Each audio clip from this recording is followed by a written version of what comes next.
जेडरोट का जो इलाका है, ये जो रेलवे लाइन है, इसके ठीक उस तरफ जो है वो गाजा पट्टी का इलाका शुरू होता है कुछ 100 मीटर की दूरी पर।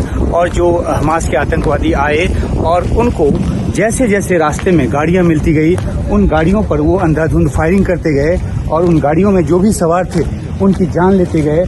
और इस बात की गवाही देता हुआ ये जो मंजर है वो नज़र आता है, जहाँ पे जो गाड़ियां हैं वो बिल्कुल जली हालत में हैं। तो ये तस्वीरें हमने कई बार सोशल मीडिया के जरिए भी देखी, कैसे जो भी गाड़ी आ रही थी उन पे वो फायरिंग कर रहे थे, जो भागने की कोशिश कर रहे थे लोग उनको वो गोली मार दे रहे थे। और इस तरह से वो जो आतंकी हमले को अंजाम देते हुए जो है वो आगे बढ़ते गए और जेडरोट शहर में जाकर घुसे, वहाँ पे लोगों को बंधक बनाया।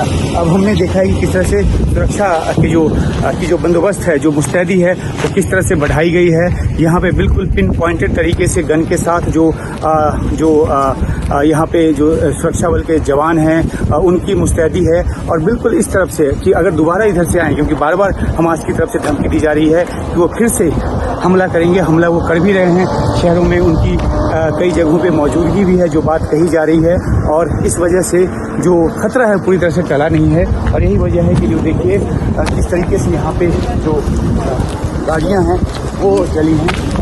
पोजीशन लेके यहाँ पे जो लोग हैं, जो सुरक्षा बल के लोग हैं, वो पोजीशन लेके खड़े हैं। और ये एक और गाड़ी जो कि हमास आतंकवादियों का जो निशाना है वो बनी।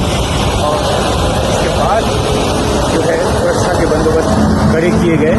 ये एक सवाल बार बार उठ रहा है कि चाक चौबंद सुरक्षा व्यवस्था के बावजूद जो है आखिरकार कैसे इतना बड़ा हमला करने में वो सफल रहे हमास के आतंकवादी। और ये जो सड़क है वो जाती है गाजा की तरफ। और ये यहाँ पर भी अब भारी जो बंदोबस्ती है वो कर दी गई है और जगह जगह सुरक्षाकर्मी जो हैं वो पोजीशन लिए हुए नजर आते हैं।